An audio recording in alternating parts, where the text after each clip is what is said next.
असं बघा बाबाजींनी सांगायचे किंवा कुटुंब कसं असावं, परिवार कसा असावा, काय लक्षण बघा त्या परिवारात असली पाहिजे. की म्हणतात धन्यतयाचा संसार परमार्थाची त्याची गरज.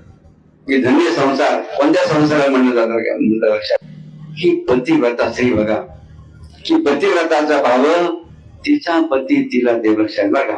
पहिलं लक्षण काय पतिव्रता स्त्री लक्षात.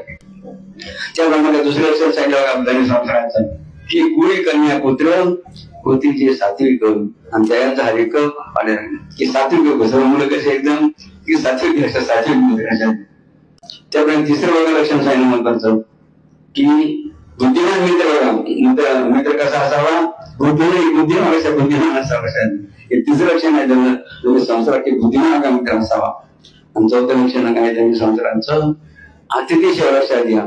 त्या घरामध्ये कोणी जर आलं त्याला बघा देव मानून त्याचं काय करा आदर स्वागत करायला लक्षात घ्या. अशा रीतीने असे लक्षण बघा त्यांनी